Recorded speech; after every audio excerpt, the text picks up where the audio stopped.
করে চলেছি না।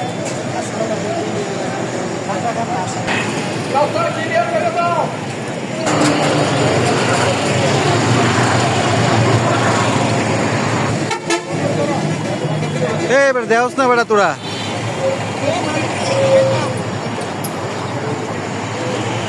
এলাকা ভূমি সংক্রান্ত সমস্যার সমঝোতার ভিত্তিতে স্থায়ী সমাধানের দাবি সংক্রান্ত সমস্যার সমঝোতার ভিত্তিতে স্থায়ী সমাধানের দাবিতে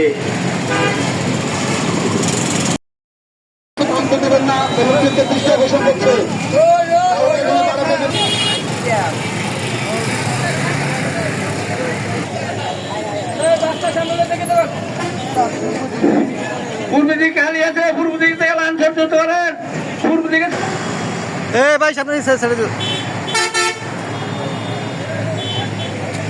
আপনারা কেউ এখানে গাড়ি নিয়ে দাঁড়াবেন না, যারা এখনো পিছনে দাঁড়িয়ে আছেন তারা দয়া করে পূর্ব দিকে চলে আসে। নিজেদের স্বার্থে কষ্ট করতে হবে, সবাই দিকে চলে আসে, সবাই পূর্ব দিকে আমাদের মানববন্ধন থেকে প্রশংসা।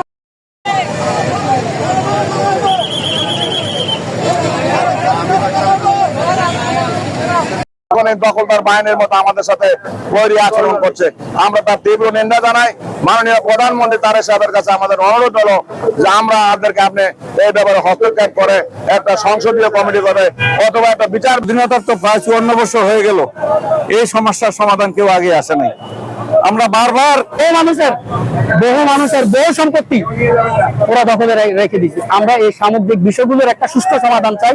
সমঝোতার ভিত্তিতে হোক, দেশের সর্বোচ্চ পর্যায়ে সর্বোচ্চ প্রধানের নির্দেশে হোক, একটা সংসদীয় কমিটির মাধ্যমে এই সমস্যার সমাধান চাচ্ছি। আমাদের যে সমস্যাটা, এটা সরকার এটার প্রতি দৃষ্টিপাত করবেন, দৃষ্টিপাত করে এটার আশু সমাধান আমরা এখানকার আমাদের অঞ্চলের স্থানীয় জনপ্রতিনিধি যিনি আছেন জনাব মনিরুল চৌধুরী, ওনার মাধ্যমে আমরা উক্ত সমস্যার স্থায়ী সমাধান চাচ্ছি।